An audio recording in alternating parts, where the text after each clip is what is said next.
la volonté de mettre en avant le produit de cette race.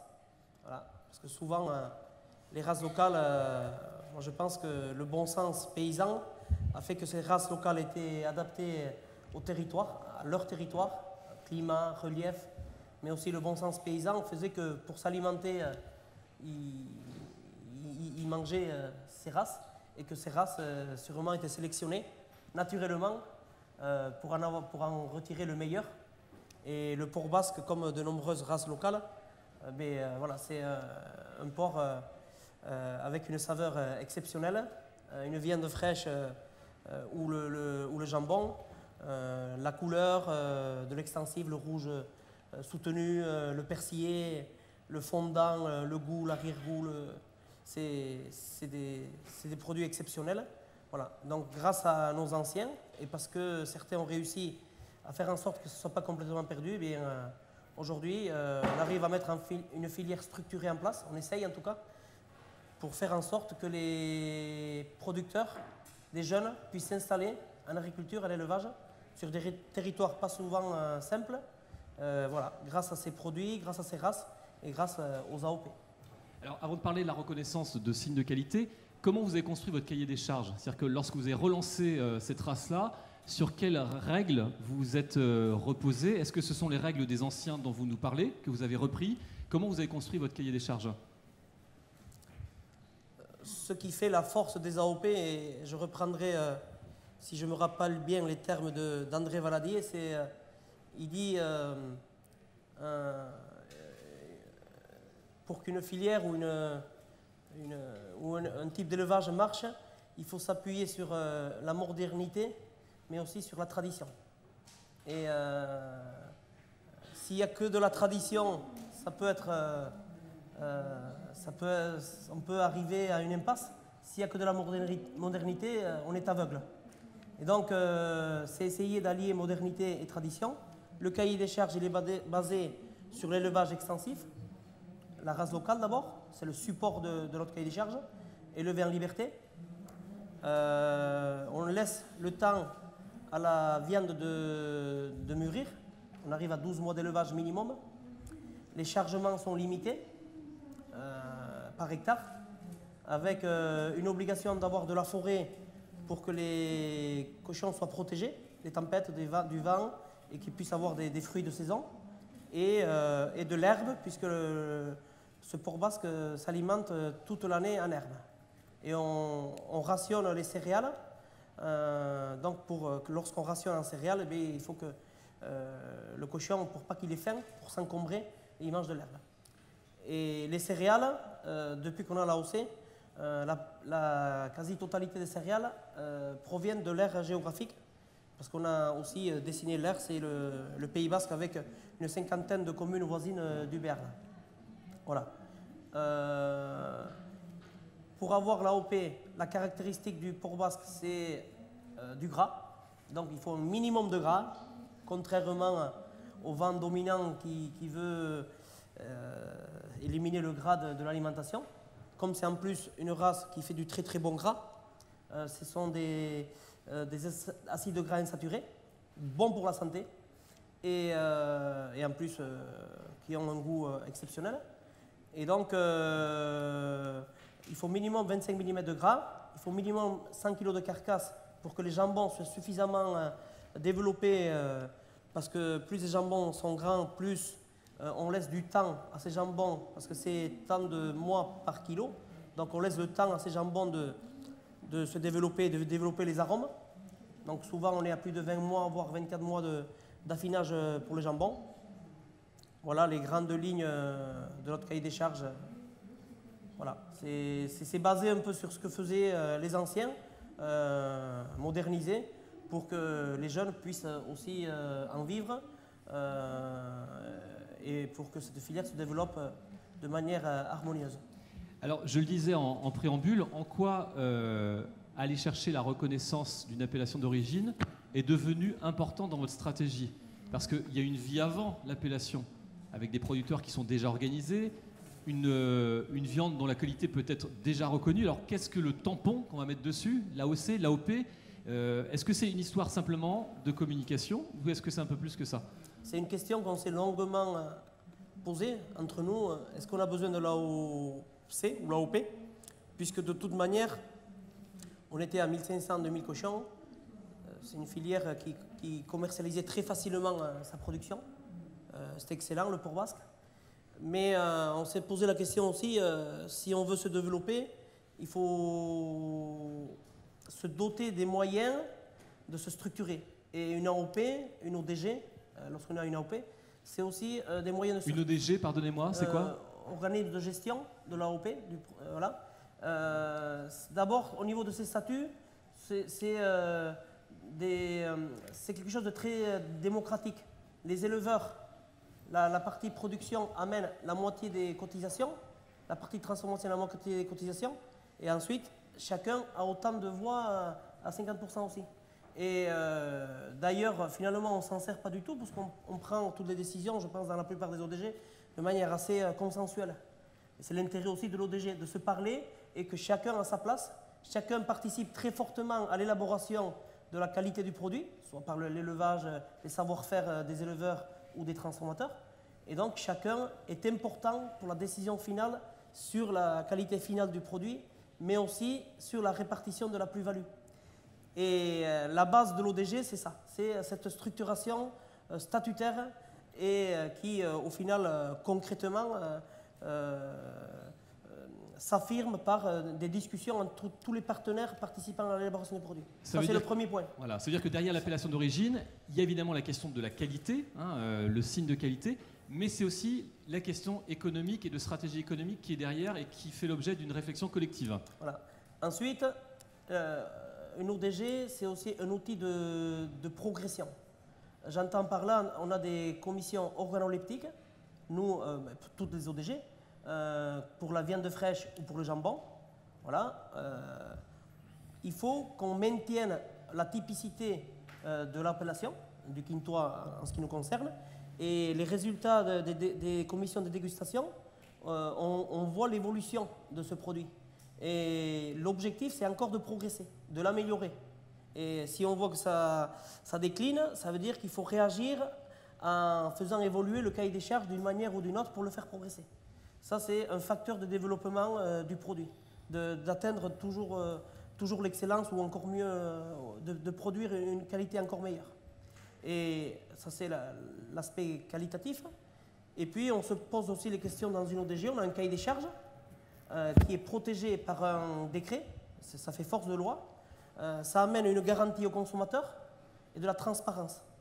Et ce qu'on fait aujourd'hui, tout est transparent. C'est sur Internet, c'est une loi. Tout ce qu'on fait, les portes sont ouvertes. Et ça, c'est la meilleure garantie qu'on amène aux consommateurs. Et c'est vrai que cette garantie-là, elle est couverte par des contrôles. On est contrôlé par des organismes extérieurs aujourd'hui. Et ça amène quelque chose, aussi une crédibilité à notre filière.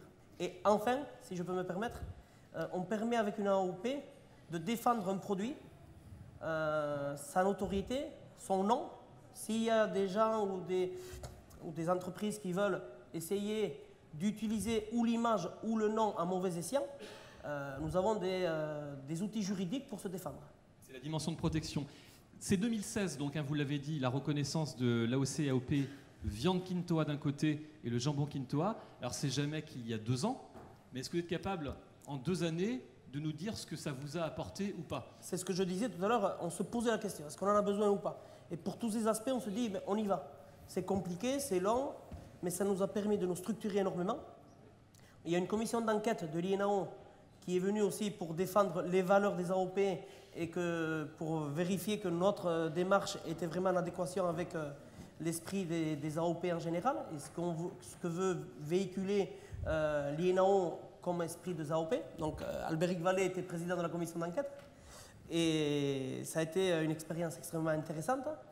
Donc au bout du temps, des 15 ans de travail, ce qu'on s'est rendu compte, c'est que ce travail de structuration, il a été long, mais le jour où on a obtenu l'AOP, depuis, on a recruté beaucoup de jeunes éleveurs On a recruté des jeunes éleveurs qui transforment. On a recruté des nouveaux transformateurs artisanaux, des bouchers, qui ont un savoir-faire excellent, qui sont des excellents professionnels.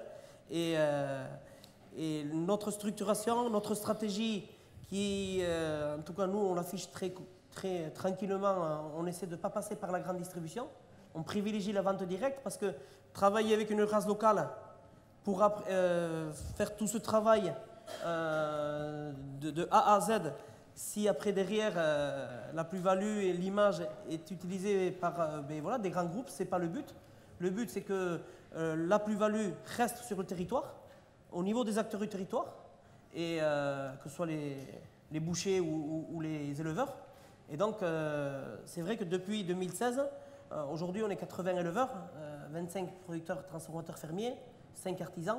C'est vrai qu'en 2 ans, ça s'est beaucoup développé et sans pour autant perdre la dimension qualitative et avec l'objectif de faire une filière équitable qui répartit la plus-value et qui travaille sur la qualité et en vente directe. Et donc aussi, la commercialisation se fait aujourd'hui par les marchés, les foires, les magasins de vente, les restaurateurs. Parce que les restaurateurs, c'est aussi nos meilleurs ambassadeurs. Et voilà. Donc le bilan est positif. À ce jour, le bilan est positif de Aujourd'hui, c'est vrai que le bilan est positif. On a énormément de boulot. Et ce qu'il y a dans une ODG, justement, c'est qu'on a énormément d'outils qui peuvent nous faire progresser. Et je pense qu'on a encore beaucoup de travail, beaucoup à progresser. Mais il y a une volonté et ça pousse. Il y a des jeunes qui s'installent. Et c'est ça qui est vraiment intéressant. Ça permet de mettre une dynamique supplémentaire sur un territoire dans lequel il y a déjà d'autres AOC, d'autres démarches collectives dans les races locales. Et on n'est pas seul. Et pour nous, pour l'instant, c'est positif. Merci Michel Aussafrin. Je vais donner, on peut l'applaudir, ouais.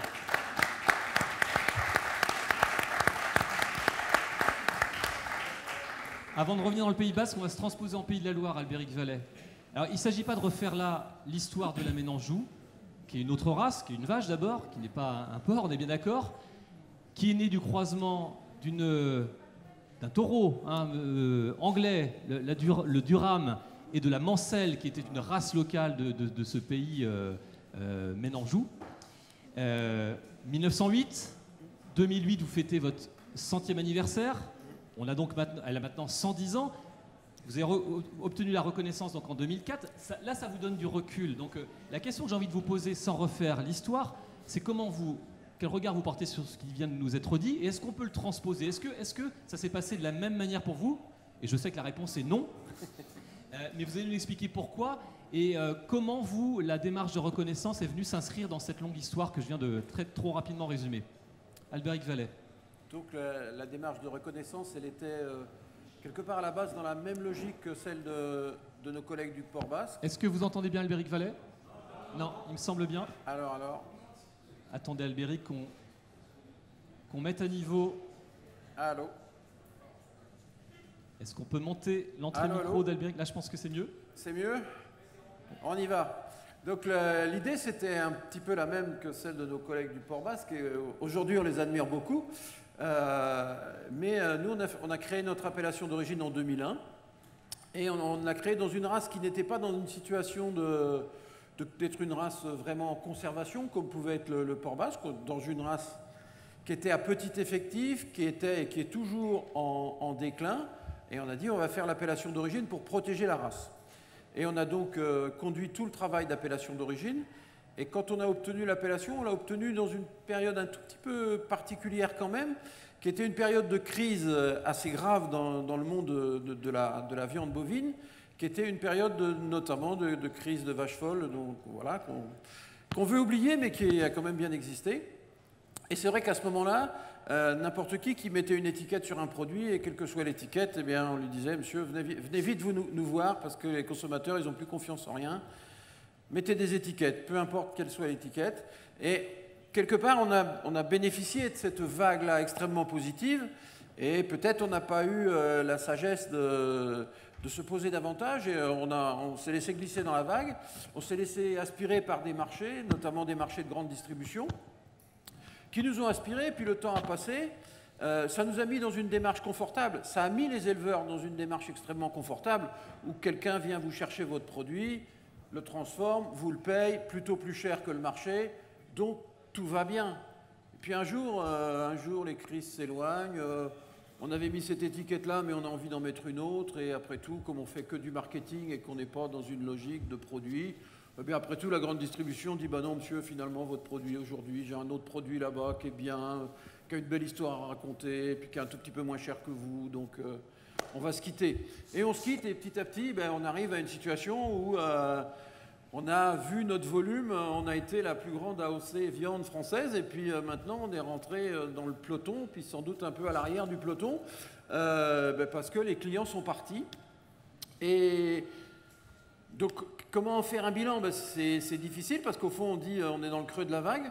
Mais après, toutes les AOC, elles ont une histoire. Et ce qui est beau dans les AOC, c'est que quelque part, on écrit les histoires, qu'à un moment, les histoires peuvent être magnifiques et être dans un sens positif. À un moment, il y a des vagues en creux.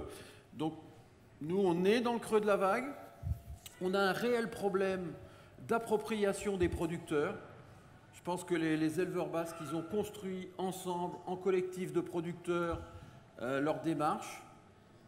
Chez Ménonjou, on a construit avec les producteurs, ils ont été partants, mais un petit peu consommateurs quand même. Et ils se retrouvent à un moment donné sans s'être trop appropriés leur démarche. Donc là, aujourd'hui, à l'instant T, eh bien, on est plutôt en phase de réappropriation, de retour vers le marché, mais en disant il ne nous faut pas un client unique qui nous prenne toute notre production parce que c'est une impasse. Il nous faut 1000 clients et on va aller les chercher un par un. Et les producteurs, vous allez mouiller la chemise pour aller les chercher. Donc d'un groupe de 180 personnes, aujourd'hui on a 70 producteurs en AOP, dont 12 se sont mis dans un collectif de commercialisation. Donc on a tout repris à zéro. On reprend tout à zéro et on rebâtit de zéro, avec tout ce que ça peut comporter dans le groupe porteur, d'interrogation, de discorde, de remise en question. Voilà, quand tout va moins bien, quand le gâteau il est moins grand, forcément on se bataille. Hein. Alors est-ce que c'est une histoire de structuration de la filière, c'est-à-dire vous auriez eu l'appellation finalement trop vite par rapport à la structuration, ou c'est autre chose? Parce que là on a bien vu avec l'histoire de Michel au Safrin, c'est que lorsqu'ils vont demander l'appellation, tout est manifestement solidement construit. Des éleveurs unis, des outils. Est-ce que c'était votre cas? Eh non, pas du tout. Nous, c'est une appellation qui est complètement construite. On a construit l'appellation et après, on a dit on va aller chercher le marché. Et ce n'est pas la bonne démarche. Et d'ailleurs, aujourd'hui, l'INAO a beaucoup évolué dans ses procédures.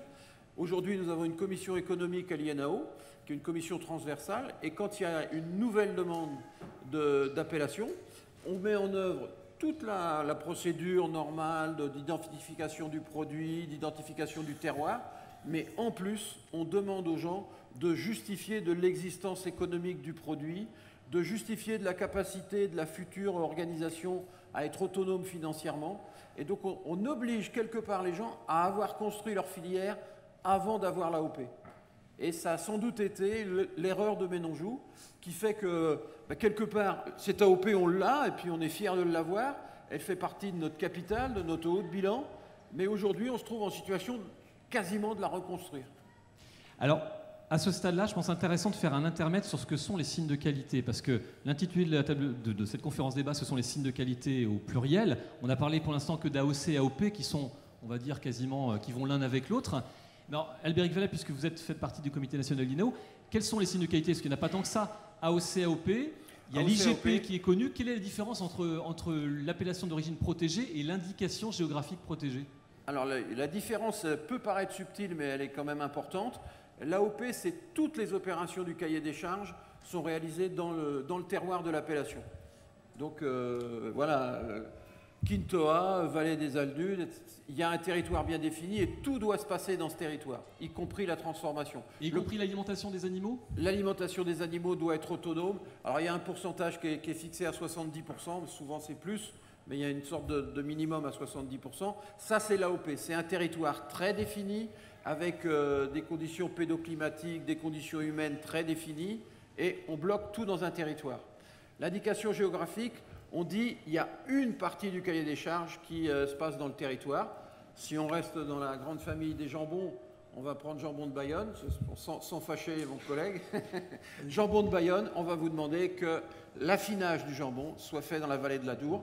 Et les conditions de production et d'origine du porc sont maintenant un peu mieux établies, mais ça reste quand même très large. Le porc, il peut venir du territoire français, je crois. Il y a une trentaine de départements, je crois. D'accord. Donc, l'AOP garantit plus encore le lien du produit avec son territoire.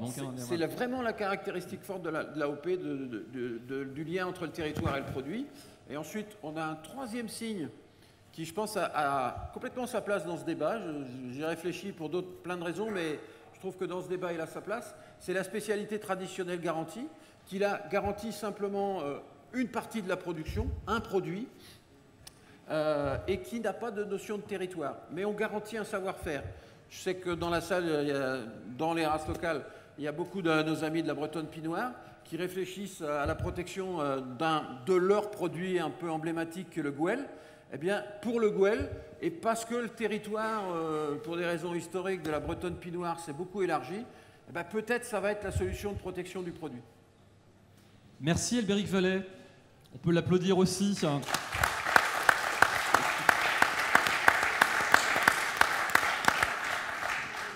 C'est à Jean Lassalle, je vais continuer avec le monde de l'élevage que je donne la parole à l'instant. Je disais tout à l'heure, vous venez aussi du Pays Basque, vous êtes un éleveur de brebis Tchatchiardi, oui. vous évoluez à Asparen, c'est comme ça qu'on prononce le nom de votre village. Oui. Vous n'êtes pas très loin, Michel Ossafrin et Jean Lassalle, c'est à combien de distance à peu près? Quel ordre? 40 km. 40 km. Alors Jean Lassalle, vous n'êtes pas retraité, on ne peut pas dire ça parce qu'on reste paysan toute sa vie. Par contre, vous avez cédé votre élevage à de jeunes producteurs et vous avez gardé quelques brebis pour alimenter notamment une ferme auberge dont vous êtes le chef cuisinier, on peut le dire. Voilà. Alors la Tchatchiardi, son histoire, alors elle est ancienne, mais l'histoire de la sauvegarde est extrêmement récente. Je donne quelques dates et vous compléterez. L'association qui porte son nom, Tchatchi Artaldé, a été créée en 2014. C'était jamais qu'il y a 4 ans. En 2016, vous avez fait reconnaître officiellement la race, ce qui engendre la création d'un organisme de sélection, je pense que c'est ça. Ouais. Et puis en 2017, dernier événement en date, c'est l'année dernière, vous avez reçu le prix de la Fondation pour le patrimoine pour l'agrobiodiversité animale, dont il sera d'ailleurs question dans une table ronde ici même dimanche prochain, après-demain. Bref, c'est une histoire, une nouvelle histoire qui se construit depuis quelques années, et vous êtes loin d'en être au stade de la réflexion que nos amis viennent de nous livrer. Quelques éléments aussi de situation. C'est 3000 têtes, la Tchatchiardi, aujourd'hui, c'est de cet ordre-là? Là maintenant, oui. Voilà. Combien d'éleveurs environ? Là, 20. 20 éleveurs. Ouais. Voilà. Quel est votre projet derrière ça? Et puis, par rapport aux réflexions qui ont été menées à l'instant, est-ce que vous avez une piste que vous ouvrez plus que l'autre? Est-ce qu'il y a un signe de qualité que vous visez ou est-ce que vous n'en êtes pas du tout là? Alors, par rapport à notre démarche, c'était surtout la qualité de produit, avec un cahier de charges qui est très strict, autant sur le mode d'élevage, sur la finition, sur la qualité des carcasses, sur la maturité des carcasses. Donc, pour essayer de protéger tout ça, donc, on a déposé une simple marque commerciale au niveau de l'INPI. Bon, c'est vite fait et puis ça nous protège un peu. C'est sûr que ce n'est pas une AOP, mais bon, vu le nombre de gens qu'on est, peut-être pour l'instant, c'est pas mal. Cette marque, c'est Tchachiko? Tchachiko, voilà. Tchachiko. Donc après, suivant ça, ben, c'est quelques éleveurs qui vendent directement à des restaurants. Il y en a un qui fait la vente directe, et, enfin sous vide. Et après, on a un petit collectif dont je m'occupe, et je vends sur quelques restaurants aussi à Pays Basque et sur la région parisienne. Vos produits phares, donc, ce sont, je ne sais pas s'ils prononcent bien encore, les bildos, c'est ça? Les bildoches, ça c'est les agneaux. Bildoche, pardonnez-moi. Voilà. Donc ça, c'est l'agneau sous la mer, entre 3 et 5 mois. Voilà, ça c'est l'agneau. Entre 8,5 et 12 kg de carcasse. Voilà, c'est ça. Commercialisation de mars à août. Oui, Et puis l'autre produit phare, c'est le Chikiro, oui, 6 kilos, oui, qui est donc le mouton mâle castré. oui, de 28 mois. 28 mois, voilà. Attends, ça, c'est une viande finie. C'est des animaux qui sont élevés toujours en plein air, dans la moyenne montagne. Alors, la moyenne montagne, si vous voulez, la haute montagne, elle est presque surpeuplée l'été, entre les bovins, les ovins, les équins. Les coteaux, beaucoup, c'est la production de lait pour faire le fromage au soirati. Et la moyenne montagne se désertifie, il n'y a plus rien. Et cette brebis chachi là, est très très bien adaptée parce qu'elle mange toutes les jeunes ronces, toutes les nouvelles pousses, à la saison des glands et des châtaignes. Bon, elle vit que de glands et de châtaignes. Voilà. Chachi, ça veut dire brebis des Chachi. broussailles. Chachi. Chachi, c'est la broussaille. Hardi, c'est la brebis de la broussaille. Voilà, donc la broussaille, ça fait référence à tout ce dont elle se nourrit, oui. dont vous venez nous parler. Oui. Je repose ma question autrement. Vous êtes 20 éleveurs. Oui. Est-ce que votre ambition, c'est donc de vous développer pour réinstaller d'autres jeunes, pour conforter ceux qui sont en place? Est-ce que vous êtes dans un objectif de développement ou est-ce qu'on est très modeste quand on réfléchit à l'avenir de... Alors, notre produit phare, c'est le mouton de 28 mois, et ça, c'était une ancienne production qu'on trouvait il y a 60 ans, 70 ans, au Pays Basque. Et là, elle a totalement disparu pour laisser la place à la brebis laitière pour faire de l'AOC. Alors, ce qu'on voudrait, c'est qu'il y ait un peu plus de ces moutons, parce qu'on arrive, je ne sais pas, mais qu'est-ce qu'on produit 30% de notre demande. Voilà. Alors, ce qu'il faudrait arriver, c'est avoir un peu plus de moutons castrés de 28 mois. De façon, parce que le marché il y est, parce que c'est un produit nouveau, c'est un produit qui a un gras qui est, contrairement à l'idée reçue qu'on peut avoir d'un mouton, c'est un gras qui est très fin et très apprécié. Et alors, comment les jeunes candidats éventuels à l'installation regardent votre race dans le Pays Basque? Décrivez-nous le paysage. Vous êtes perçu comment? Au début, je pense qu'on a eu beaucoup de spectateurs autour de nous, et c'est le monde agricole, je pense. Et bon, maintenant, il y en a quand même qui font partie. Bon, l'année dernière, on a 2 jeunes qui sont rentrés, cette année, on en a encore 2. Ça, c'est beaucoup. Quand vous avez 2 sur 20, sur 16 qui rentrent, c'est beaucoup. Donc c'est un peu plus qu'un objet de curiosité aujourd'hui. Oui, tout à fait. Voilà. Ouais. Est-ce que l'AOC ou un autre signe de qualité peut être un objectif? Je reviens à cette question, peut-être. Là, pour l'instant, vu le volume qu'on a, on n'est pas trop, on ne se sent pas motivé pour déposer une AOC. Parce qu'on a cette marque commerciale qui nous protège quand même, dont nous sommes maîtres de cette marque, propriétaires de cette marque. Donc on va défendre la race avec cette marque. Ça pose la question, Albéric Vallet. Est-ce qu'un signe de qualité est incontournable? J'avais posé cette question en préambule. Peut-être pas finalement. Est-ce que pour une race qui a très bas effectif comme celle dont il est question, est-ce que c'est mieux ou finalement ça peut très bien fonctionner sans? La plus-value, on l'a vu, pour vos races spécifiques.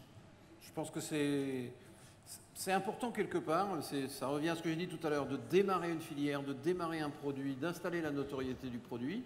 Et ça, c'est important. C'est sans doute très utile d'avoir déposé une marque. Un jour viendra où il faudra se reposer la question du signe officiel de qualité. Il y a un jour où... Nous, on se l'est posé trop tôt, mais nos jours, on se l'est posé trop tôt. Parce que se l'est posé tôt, mais ils ont eu la chance que le dossier dure longtemps, donc ils ont construit la filière. Michel, je plaisante sur un sujet qui nous a occupé un moment, mais je pense qu'il y a un moment où il faut se protéger. Protéger les producteurs, quelque part aussi protéger le consommateur. Il y a un moment, le produit va avoir de la notoriété, il y a un moment, il y a des gens qui vont dire « Ah ben finalement, des agneaux de 28 mois, moi aussi je sais en faire ». Puis si je les appelais un tout petit peu d'un nom juste à côté, je déposerais une autre marque, puis j'utiliserais un petit peu la notoriété du premier venu. Et à ce moment-là, eh bien, on dira « Ah oui, mais il est temps, il faut se protéger, il faut recréer notre collectif et il faut se renforcer au travers d'un signe officiel. » Merci. Michel Bras, je me tourne vers vous. Comment vous avez écouté ce qui a été dit? Parce que bien sûr que la qualité pour vous, c'est absolument essentiel.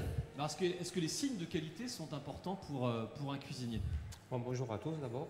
Je voudrais d'abord dire que je ne pourrais pas remplacer André Valadier, parce que je n'ai ni le verbe, ni l'aura, et que c'est un chantre du plateau. Bon, et que je le respecte beaucoup, ce monsieur, j'aurais aimé qu'il soit là.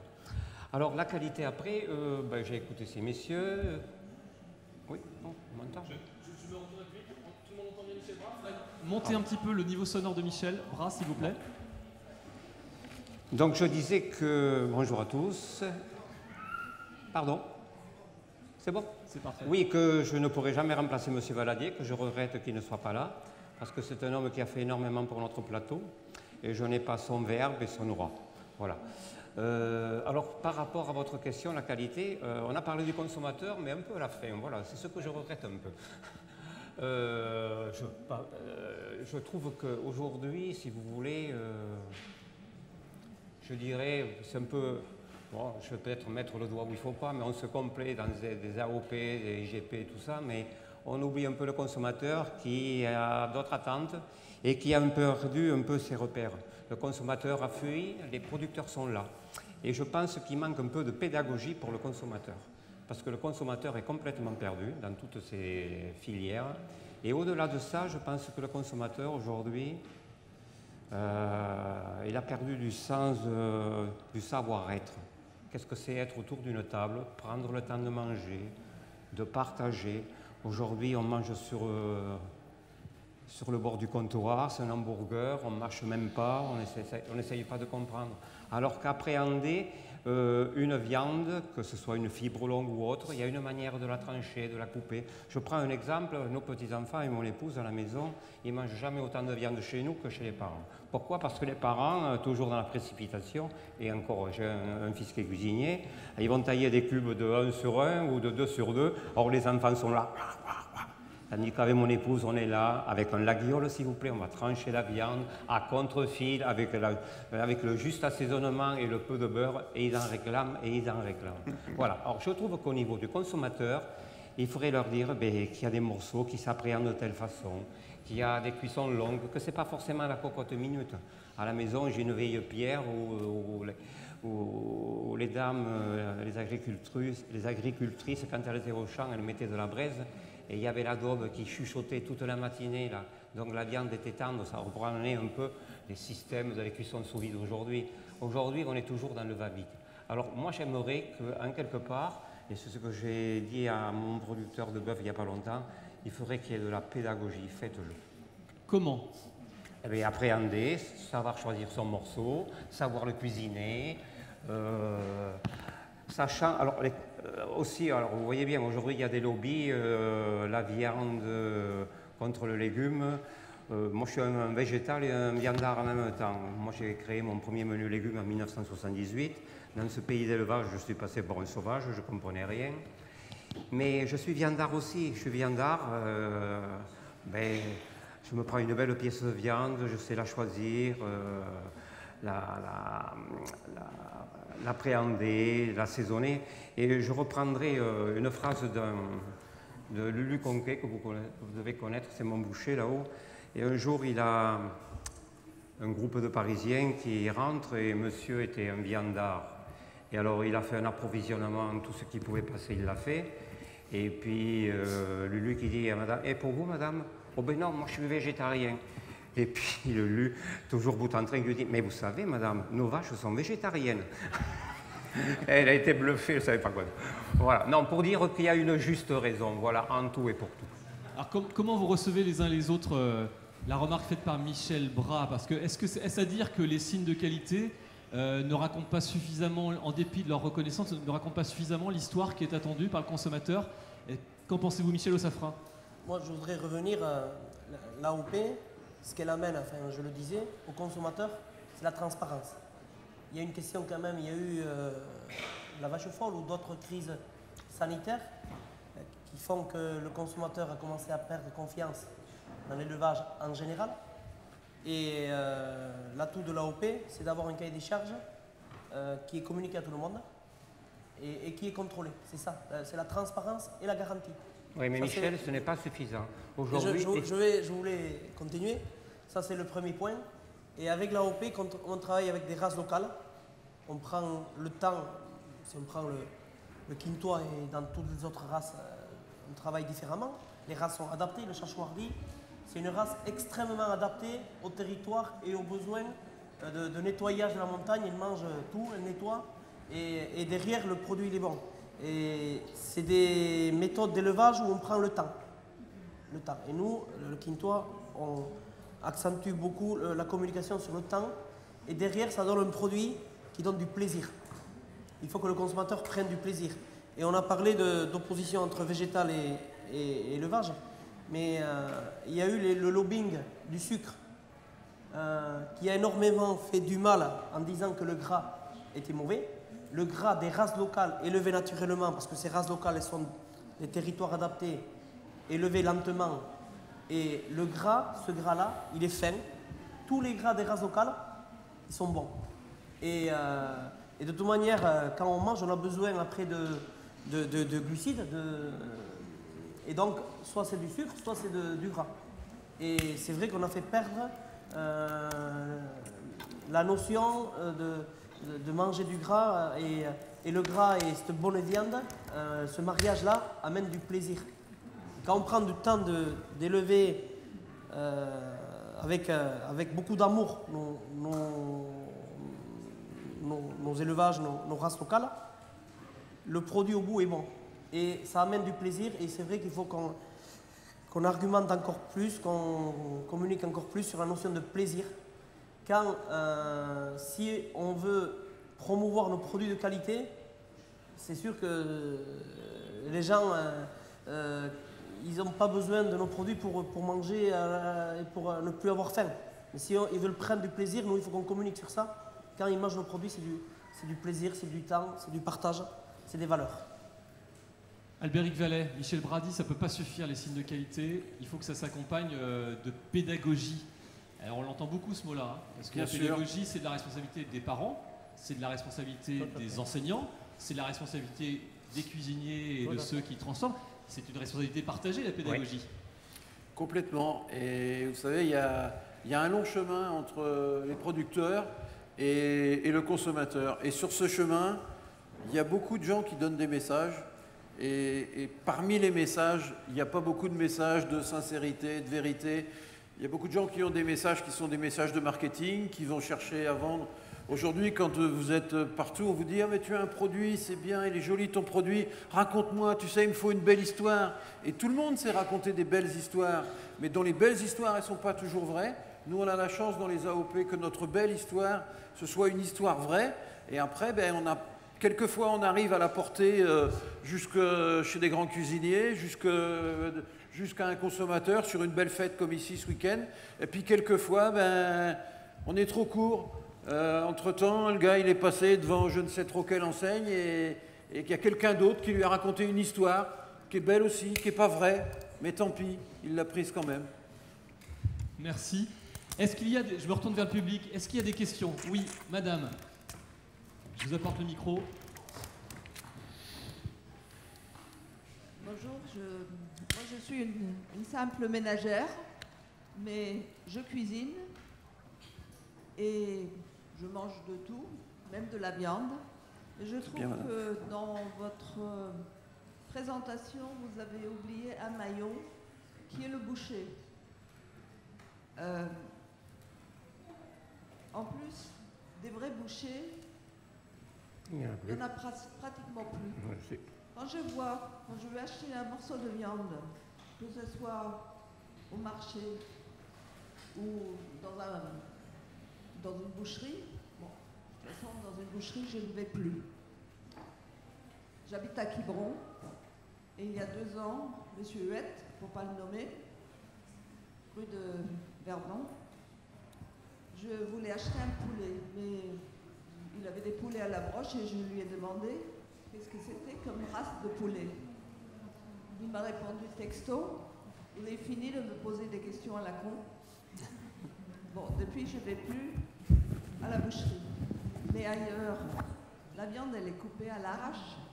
Quand vous demandez au boucher que vous voulez faire un sauté ou n'importe quoi, en général, il ne sait pas, il vous guide vers les prix. Soit il vous juge et vous dit achetez quelque chose qui n'est pas cher, soit il vous guide vers le cher, mais il ne vous guide pas vers le bon morceau. Ouais. Où est-ce qu'on achète vos jambons? Bon alors, une remarque sur les bouchers, qui est, effectivement il n'y a pas de boucher ici parmi les intervenants. Par contre, je pense que vous êtes un peu sévère en disant qu'il n'y a plus de bons bouchers, parce que de l'autre côté, il y a un amphithéâtre des saveurs, j'y étais ce matin, où il y a de vrais bons bouchers qui taillent très très bien la viande. Alors peut-être que ce sont des marginaux, mais qui veut répondre? Peut-être Albéric Vallet, vous en connaissez quand même des bons bouchers, il en existe, non? Bon, moi je suis fils de boucher, déjà j'ai mal tourné, mais bon. Non, bien sûr, il y a des bons bouchers. Le problème du savoir-faire dans tous les métiers de bouche est un problème énorme. Je vois qu'il y a des jeunes dans la salle. Apprenez les métiers de bouche, les garçons, ou les filles d'ailleurs. Vous gagnerez beaucoup d'argent. Et sincèrement, vous gagnerez beaucoup d'argent. Aujourd'hui, un bon boucher, ça n'a pas de prix. Et c'est un joli métier. Il y a sans doute des horaires un peu moins pénibles qu'à une certaine époque. Mais c'est vrai que la transmission de ces savoir-faire est un vrai problème. C'est vrai qu'entre nous, comme je vous ai dit, entre nous et vous, le chemin, il est long. Alors, on a parlé du chemin des messages, mais il y a aussi le chemin des savoir-faire. Et il y a un industriel. Aujourd'hui, en Pays de la Loire, il n'y a plus qu'un seul abattoir privé.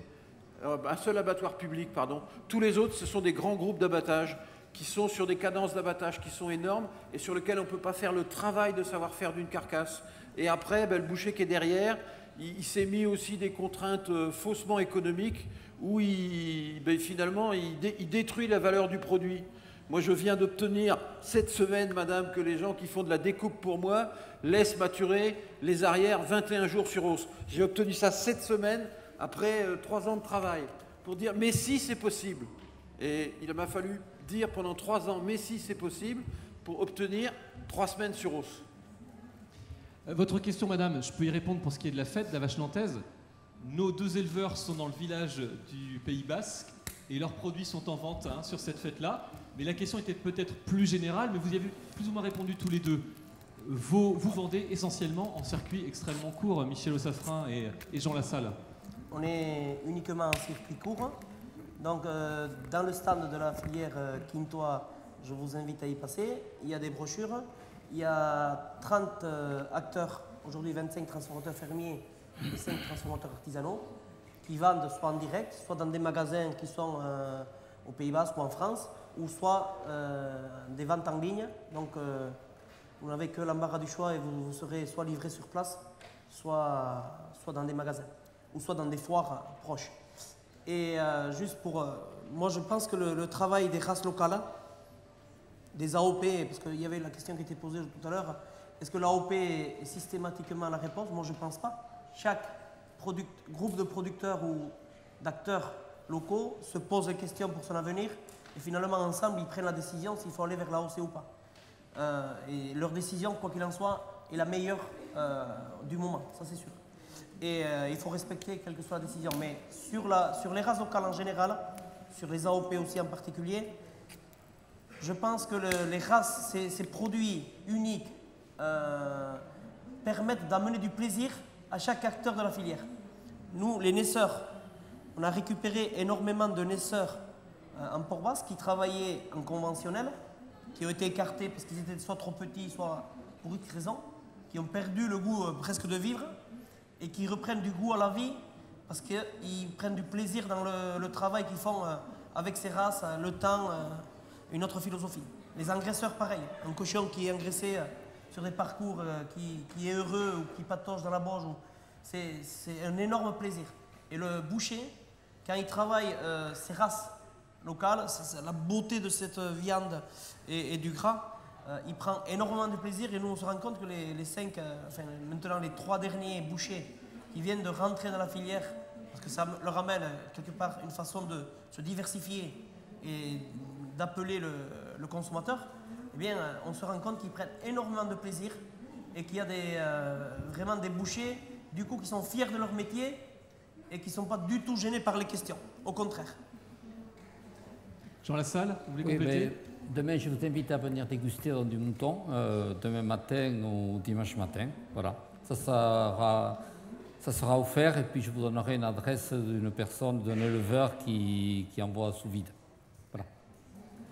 L'invitation est reçue. Est-ce qu'il y a d'autres questions? Oui, je vous porte le micro aussi. Et puis levez les mains ceux qui veulent poser repères d'ores et déjà. C'est juste pour bien comprendre le discours. Vous avez dit transformateurs fermiers et transformateurs artisanaux. C'est quoi la différence? Un producteur transformateur fermier produit sur sa ferme et transforme sa production. L'artisan achète la production aux éleveurs de la filière.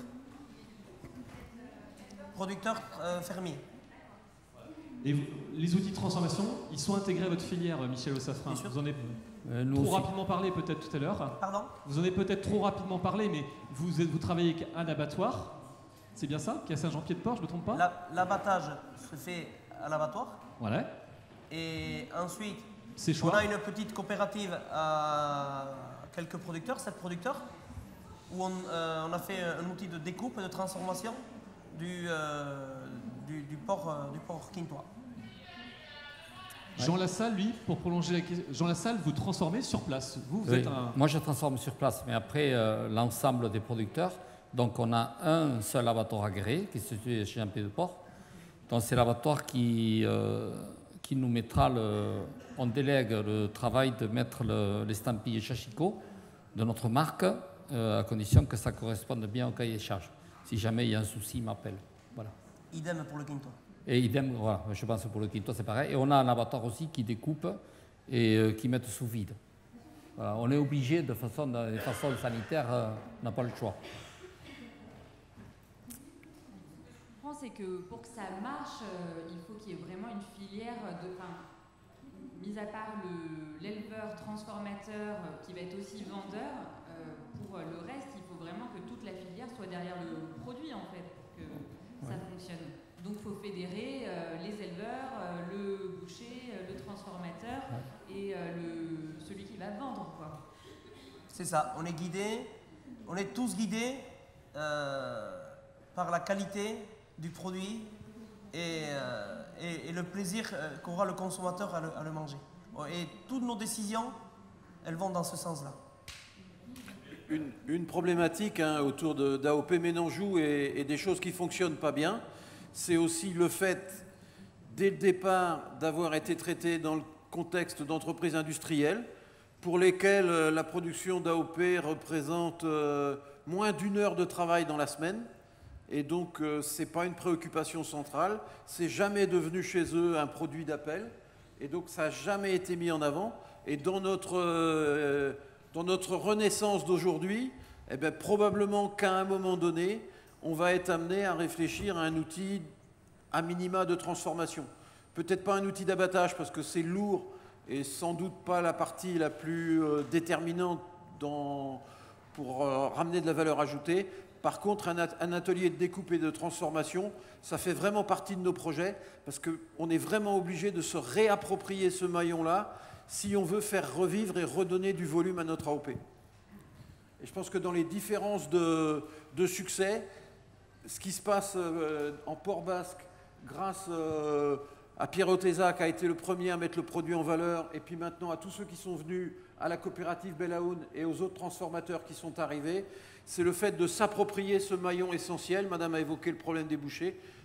Il y a un moment, on est obligé de s'approprier ce maillon de la découpe et de la transformation, si on veut progresser.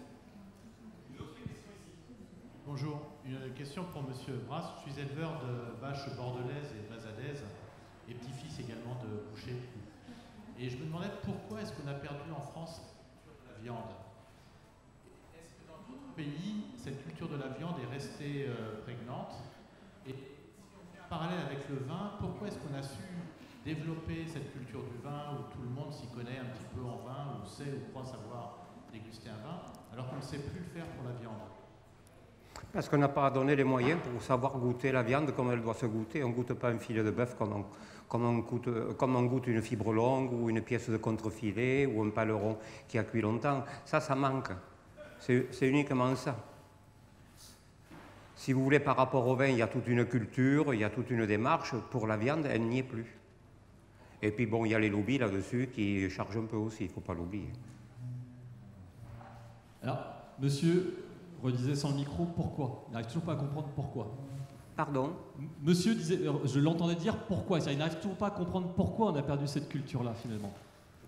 Pourquoi ça s'est maintenu pour le vin, relativement bien, avec une connaissance très démocratisée, là où pour la viande, c'est comme ça j'entends votre question, là où pour la viande, on a l'impression d'avoir affaire à des spécialistes, quoi, que d'affaire à des spécialistes. Michel Ossafran. Non, mais quand je parle de pédagogie, c'est que j'ai le sentiment qu'aujourd'hui, on ne sait pas consommer la viande. L'exemple que je donnais tout à l'heure pour mes petits-enfants est bon pour le grand public. Il ne faut pas l'oublier, ça. Moi, j'en suis persuadé que c'est ça, c'est uniquement ça. Bon, c'est vrai que bon, quand il y a eu le problème de la vache folle, bon, nous, à nos bras, on s'attendait vraiment, bon, on a quand même, on a une grosse vente de viande d'Aubrac et on s'attendait à une baisse de consommation. Et le consommateur, quand il arrivait chez nous, ils ont la chance de passer devant des pâtures où il y a des bêtes qui paissent, heureuses et tout ça. Et ils se disaient, mais c'est pas possible qu'on puisse pas consommer une viande qui soit saine et propre, voilà. Et on n'en a jamais autant vendu. Donc c'est la notion d'image, la bonne image aussi. Mais moi je suis persuadé quand même qu'il y a un manque de pédagogie pour la consommation de la viande. C'est plus facile à consommer du poisson, s'il est frais, il n'y a pas de problèmes de tendreté, de découpe ou autre. La viande, il faut savoir la consommer. Mais je crois que nous, au niveau du monde agricole, il faut qu'on se prenne en main. Aujourd'hui, l'industrialisation de l'agriculture, les crises sanitaires ont fait perdre, certes, la confiance aux consommateurs. Et quand on voit des systèmes industriels d'élevage et d'engraissement avec 10 000, un peu partout dans le monde, avec 10 000 vaches sur le même endroit, c'est sûr que c'est extrêmement négatif. Et nous, aujourd'hui, les éleveurs et les jeunes en particulier qui vont s'installer, je crois qu'il faut qu'on travaille dans des systèmes. On est ici à la fête de la vache nantaise, c'est vraiment l'appropriation de l'agriculture paysanne. Ça veut dire quoi? C'est respect de l'environnement, du bien-être animal, respect du consommateur, respect de la dignité de l'éleveur. Et il faut essayer de prendre quelque part tous ces éléments positifs de l'agriculture paysanne, le mettre en avant. Aujourd'hui, l'industrialisation, les problèmes sanitaires ont fait qu'il y a certaines associations qui s'opposent à la consommation de viande, mais aussi parce qu'on est dans une société qui refuse l'abattage, donc la mort, et pourtant la mort fait partie de la vie, la nôtre, celle des animaux, et certaines associations voguent un peu sur toutes ces problématiques, mais c'est à nous de reprendre et le savoir-faire du métier, de travailler avec passion sur des méthodes naturelles, et de savoir le communiquer. Et de dire à ces gens-là, des associations qui s'opposent à l'abattage, mais le châchiardi, il est indispensable si on veut garder nos territoires propres. Et il a des vertus écologiques extraordinaires. Et le porc basque, c'est pareil. Et toutes ces races qui pâturent, qui maintiennent nos paysages magnifiques et qui favorisent aussi l'économie quelque part touristique, ils ont des vertus autres que l'alimentaire, en plus de l'alimentaire. Mais la nature, c'est un élément vivant quand on parle du végétal aussi. Et le problème aussi par rapport à la viande, c'est que le critère de qualité d'une viande, pour la plupart des consommateurs, c'est la tendreté, à 80%. Je crois qu'il y a eu des études là-dessus. Consommer un baby-bœuf ou consommer une viande d'Aubrac de chez moi qui a 6-7 ans, où il y a la notion de mâche qu'on a complètement oubliée et qui amène des éléments gustatifs de plaisir autres. Quand je parle de pédagogie, ça va jusque-là.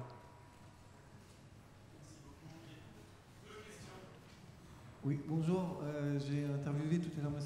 Albéric. On s'était vu. Je suis client de Pierre Oteza pour les porcs basques et j'achète du beurre des Aldudes, de la vallée des Aldudes, dans les magasins.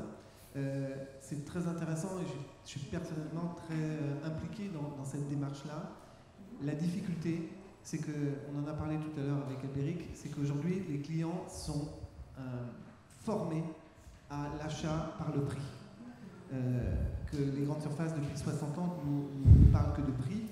Et aujourd'hui, on n'en a pas parlé, sauf que les clients, et c'est vrai que la formation est très très importante, mais ils sont déformés. Et on ne parle jamais de qualité, on ne parle jamais de traçabilité. L'AOP, l'IGP, ils sont perdus. C'est terrible.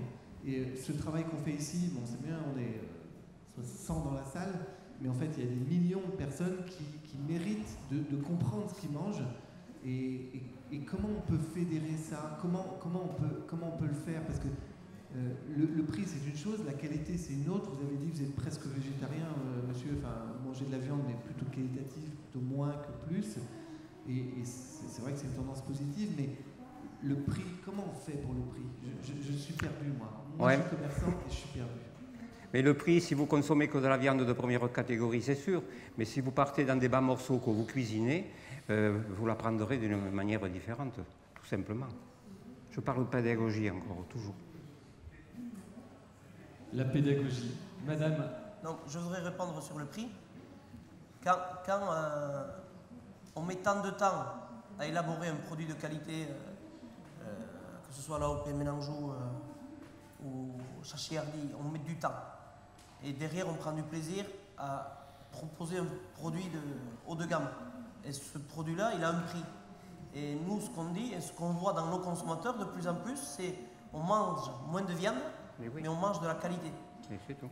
Et derrière qualité, il y a tous les enjeux que je vous ai dit, environnemental, gustatif, tout ça. Et notre argumentaire, il doit se positionner à ce niveau-là. D'autant plus que souvent, ces productions-là ne sont pas aidées par la politique agricole commune. Donc, quand on achète le prix un peu plus élevé, c'est la vraie valeur de ce produit. Et derrière aussi, il y a la volonté de faire vivre des professionnels, des paysans. La dignité paysanne, ça passe aussi par sa valorisation et son besoin de vivre de son travail. Et donc, il y a tous ces éléments. C'est vrai, il y a un énorme travail de communication à faire, mais on a tous les arguments vraiment pour aller dans le sens d'un prix, d'un vrai prix du produit. Oui, bonjour. Monsieur Brasse parlait de pédagogie, que ce soit pédagogie ou communication. Je pense que le boucher a un rôle énorme.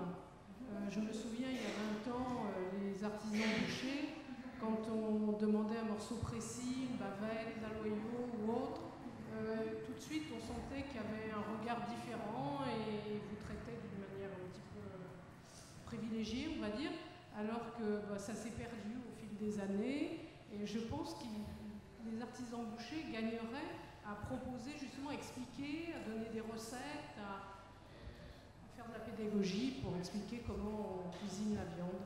Voilà. Vous prêchez un convaincu. Oui, bonjour. Je travaille dans une communauté d'agglomération du côté de Rochefort en Charente-Maritime. On a mis en place un groupement d'achat pour les lycées, les collèges, les cuisines municipales. Et en parallèle, on met en place des tests de consommation-gaspillage. Et c'est en allant sur les établissements qu'on observe en fait le fonctionnement des cuisines dans les établissements qui sont volontaires et qui se prêtent à l'exercice. On observe, on fait des analyses de plateau repas, on regarde précisément ce qui est jeté et on constate qu'on arrive à des taux importants de gaspillage, de l'ordre de 20, voire plus de 30% de gaspillage. Et c'est en montrant ces pertes, en fait, en reprenant en fait la démonstration qu'il y a des achats qui sont de faible qualité, qu'en discutant avec les gestionnaires, on redéveloppe en fait la nécessité d'acheter de la qualité et la perte,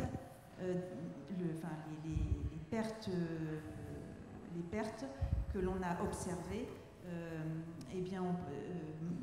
permettent de faire la démonstration qu'on peut acheter de la qualité et gagner des marges avec la qualité et revenir sur des produits de qualité. Je partage, pour répondre à madame, je comprends tout à fait sa démarche par rapport à la qualité, mais personnellement, moi je fais avec une entreprise d'agroalimentaire un gros travail auprès des EHPAD où il y a des dénutritions qui sont angoissantes, et j'ai fait un gros travail sur la viande, mais il y a des problèmes d'appréhender la viande, de la trancher, de l'enrober, et que nos aînés, je prépare mon avenir d'ailleurs, excusez-moi, c'est pour sourire un peu, parce que je vous trouve très sérieux. C'est pour... ils appréhendent beaucoup mieux la viande, et moi, personnellement, à titre personnel, j'ai eu des résurrections dans ma famille, voilà. Parce qu'ils appréhendaient la nourriture d'une autre manière. Et Hippocrate a dit que l'alimentation soit ton médicament. Voilà. Est-ce que les réflexions appellent un commentaire de votre part, Albéric, Michel ou Jean, sur ce qui vient d'être dit? Dans le bœuf, peut-être encore plus que dans d'autres produits, parce qu'on a vraiment un impératif d'équilibre de la carcasse, quoi. Dans un bœuf, quelque part, on a de quoi servir la grande cuisine, et puis on a quelques morceaux qui sont un peu plus ingrats, puis des morceaux entre deux, c'est peut-être ceux-là qui posent le plus de problèmes d'ailleurs, et on a besoin de trouver finalement, de servir une grande variété de clientèle. C'est-à-dire qu'on a besoin d'un bon restaurant qui va nous valoriser bien une belle pièce, qui n'est pas toujours une pièce à griller ou à rôtir, qui peut être une pièce à bouillir aussi, mais on a aussi besoin de trouver l'équilibre. Pour le steak, il y a plein de steaks dans un bœuf. Et il y a des bouchers qui n'ont que du steak d'ailleurs. Voilà. Et ces steaks-là, on a besoin de la collectivité pour les valoriser. Et c'est vrai que la réflexion qui est faite actuellement dans de nombreux établissements sur le gaspillage alimentaire nous aide vraiment beaucoup. Parce que quelque part, c'est stupide de servir un steak de 150 grammes. Quelquefois, un enfant qui est en classe, qui est en 6e, peut-être qu'en lui servant un steak de 100 grammes, mais qui va être meilleur, qu'on va mieux cuire, qu'on va lui servir à partir d'une matière première de meilleure qualité, il ne va pas y avoir de gaspillage alimentaire. Les quelques centimes qu'on va avoir investis dans le produit, ils vont se trouver valorisés. Et finalement, c'est peut-être pas une économie, mais c'est pas une dépense supplémentaire. Faire bien manger les enfants, faire bien manger les gens dans les EHPAD, c'est pas une dépense supplémentaire, c'est simplement une réflexion. On est parti dans un système où on va systématiquement remplir l'assiette. Votre enfant, il a bien mangé, l'assiette est débordée. Il n'a pas tout mangé d'ailleurs. D'ailleurs, il n'a rien mangé parce que c'était pas bon. Mais on ne se soucie pas de ça. L'assiette était pleine, tout le monde est content. Alors faisons une jolie assiette avec des bons produits dedans. Peut-être elle sera un tout petit peu moins garnie, mais c'est pas forcément plus mal. Et on aura permis de valoriser notre agriculture, en particulier notre agriculture locale. Merci Albéric Vallet. Oui, madame, je vous apporte le micro. Et puis une autre main s'est levée. Hein? Non, c'est pas terminé, encore 10 minutes, pas de souci. Bonjour. Moi, je travaille en lycée agricole. Je vous interroge par rapport à votre métier d'agriculteur. Est-ce que vous êtes, je dirais, soutenu par la profession, ou est-ce que vous êtes des bons représentants de la profession agricole? Est-ce que la profession agricole défend cette vision-là?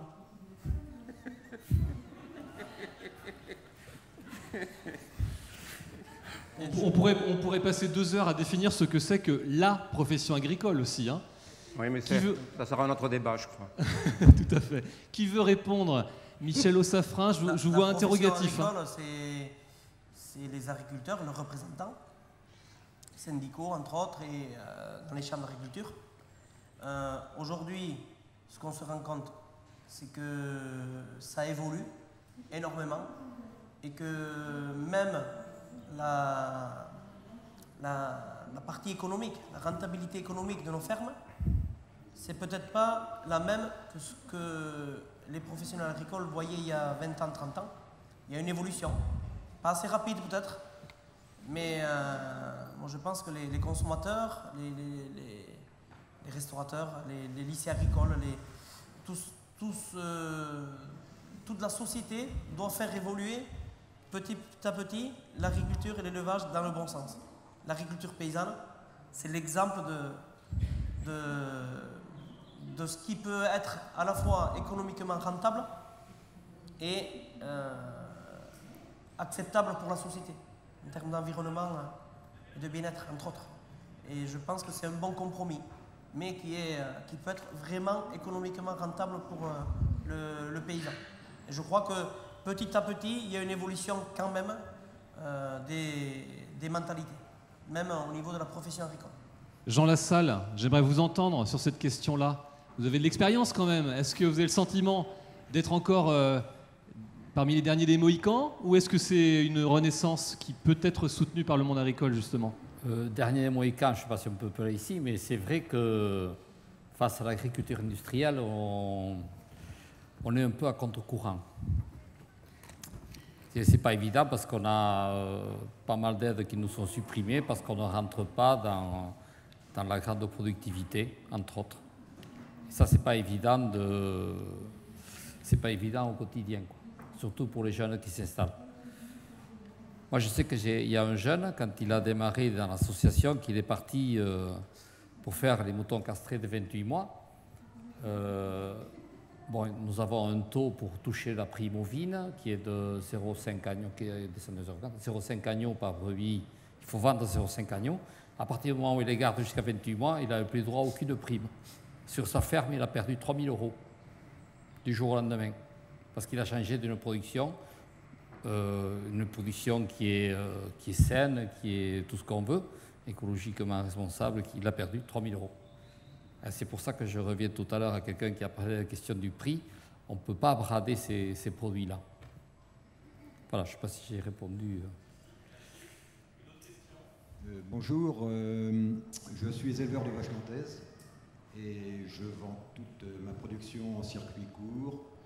J'ai développé une relation personnelle avec tous mes clients et je me suis rendu compte depuis que je communique avec eux que il y a quelques phrases types. J'ai une relation personnelle, ils me posent souvent des questions. Et je reviens sur ce que disait Michel Vras tout à l'heure. Je leur dis, moi je vous vends une viande qui ne se coupe pas à la cuillère. Il faut un couteau pour la couper. Mais il y a de la mâche, il y a du goût, il y a autre chose que ce qu'on mange lorsqu'on achète de la viande XYZ en grande surface, rapidement et pas cher. Et petit à petit, effectivement, ils se sont rendus à ce point de vue, sinon ce ne seraient plus mes clients. Par ailleurs, effectivement, ils sont demandeurs aussi de manière d'accommoder la viande. Donc j'ai un rapport avec eux, en particulier par Internet. Je leur donne des recettes que j'ai évidemment moi-même expérimentées. Et souvent, je me suis rendu compte que les consommateurs ne savent pas du tout, ne savent plus cuire la viande. Ne savent plus cuire la viande, alors que c'est pas très compliqué, même avec un morceau de beurre, une bonne pièce de viande, du sel.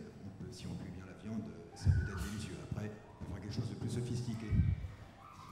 Par ailleurs, je pense également au prix qu'a évoqué quelqu'un qui est derrière moi. Je pense que moi, quand je vends ma viande, elle n'est pas plus chère que, il est vrai qu'il y a un circuit court, elle ne revient pas plus cher au consommateur, à mon client, que ce qu'il achète. Une viande beaucoup plus, disons, passe-partout, qu'il va acheter en grande surface. Il faut savoir où vous la trouvez. Je leur dis également, mangez moins de viande, mais que de la bonne.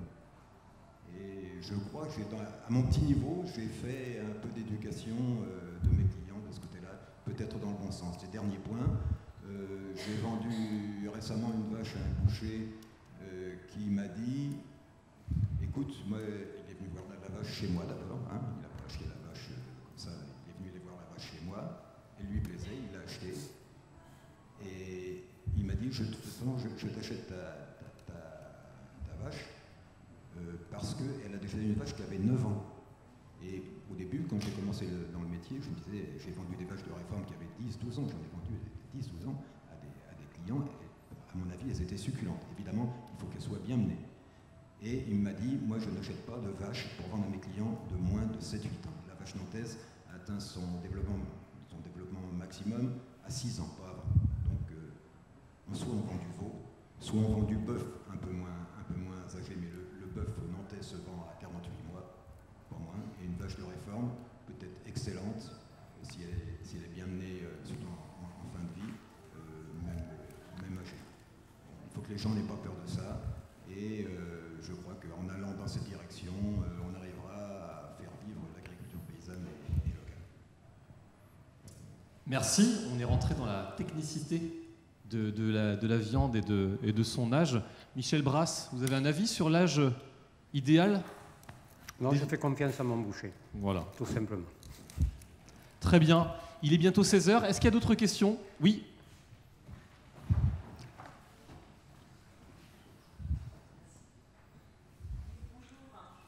Il y a un acteur peut-être qui n'a pas du tout été évoqué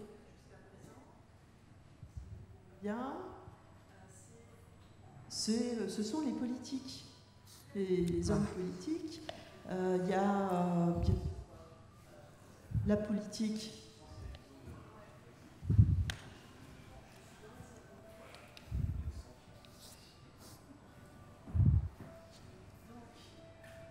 Ça marche? Oui.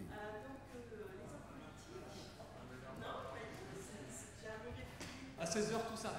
Ah bah oui, mais les politiques, que ce soit donc la politique agricole commune, je pense qu'existent toujours les mesures agri-environnementales pour justement les petites races, les races menacées.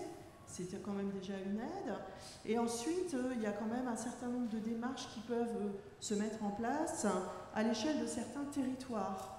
Qu'est-ce que vous pensez donc de ce type de démarche? Dans ma région nord d'origine, on avait comme ça pour conforter un abattoir local,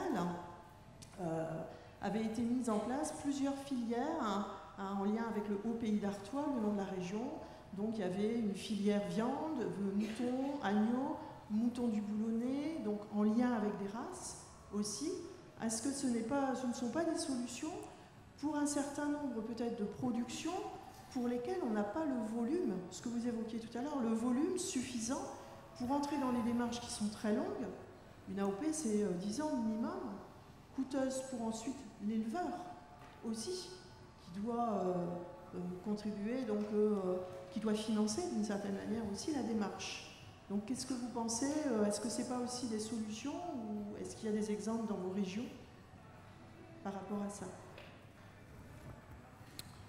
Je pense que dans votre question, il y a deux aspects. Il y a tout ce qui concerne, disons, les aides aux agriculteurs, les aides aux éleveurs. Il faut bien reconnaître que les politiques européennes ou nationales n'ont pas énormément d'enveloppes spécifiques pour les productions races locales et quelquefois même, on sait tous, 80% des aides vont à 20% des agriculteurs. Donc, et on est plutôt dans les 80% des agriculteurs qui n'ont que 20% des aides. Donc ça c'est une chose, mais quelque part si on fait ce métier-là et si on va souvent vers la transformation, c'est aussi qu'on a fait le choix de se financer autrement que par les aides, quelque part. Après l'intervention publique, par exemple dans des outils d'abattage, des outils de transformation, des outils de structuration des filières, là c'est vrai que ça nous aide bien, c'est vraiment essentiel. On est dans une région qui est plutôt à notre écoute à ce niveau-là, mais bon, par exemple au Pays de la Loire, sur la filière viande bovine, on a encore un abattoir public qui a été, je pense, aidé au moment où il a fait des investissements. Sans doute il faudra penser à le dupliquer quelque part. Je pense que l'intervention du public, des collectivités, elle peut être là, dans les outils, dans la structuration des filières et aussi dans toute la partie de la restauration collective qui est sous influence des conseils régionaux, je pense aux lycées agricoles, etc. Et là, quelque part, les collectivités locales peuvent nous renforcer et nous permettre d'accéder à des marchés qui, dans des temps passés, étaient des marchés qui se discutaient uniquement sur le prix et où on ne pouvait pas pénétrer. Merci. Ce qui se passe en Pays Michel Safrin, vous voulez compléter? En complément de ce que disait Albéric, c'est vrai que la PAC, encore aujourd'hui, c'est les volumes et les quantités et les volumes. Et que malgré que nous nous efforcions à monter des filières qui soient économiquement viables pour chaque acteur, pour les paysans entre autres, eh bien c'est vrai que des petits coups de pouce, tout à l'heure j'ai évoqué la perte de 3 000 € pour un jeune qui s'installe, parce qu'il n'est pas dans les clous de ce qui a été décidé. Mais je crois que les politiques, c'est à chacun d'entre nous de les interpeller. Des fêtes comme celle de la vache nantaise, c'est vraiment l'occasion de solliciter les politiques pour qu'ils aient le courage dans les aides nationales, dans les décisions nationales ou européennes, qu'ils aient le courage de favoriser les races locales, les espèces qui ont des vertus très fortes à bien des niveaux. Ça, c'est à chacun d'entre nous de faire le boulot. Et c'est la responsabilité de chacun. Les organisateurs de cette fête, c'est un peu le message qu'ils veulent faire passer aussi. Et je crois que petit à petit, ça porte des fruits. Mais il ne faut pas hésiter, dans les réseaux sociaux, quand on voit les politiques, de demander de vraiment aider ce type d'agriculture vertueuse pour la société. Merci beaucoup. Je vous propose d'en rester là parce que l'heure tourne et puis il y a des tables rondes qui vont suivre. Remercier chaleureusement nos intervenants. Jean Lassalle, Michel Ossafrin, on vous retrouve dans le village basque, tous les deux, avec des stands différents. Allez le voir si vous n'avez pas encore déambulé, il est magnifique. Albéric Vallet, on vous retrouve au village des races locales, voilà, avec la Rouge des Prés. Et puis Michel Brasse, vous êtes l'un... En cuisine. Voilà. Mettez-nous-le à la bouche, qu'est-ce que vous préparez, qu'est-ce que vous travaillez là, vous savez? C'est des secrets. Ah, c'est un secret. Bon, mais j'ai des échos extrêmement favorables sur ce qui se prépare avec les autres chefs. Merci à tous. Merci. Bonne fête de la vache nantaise. Merci.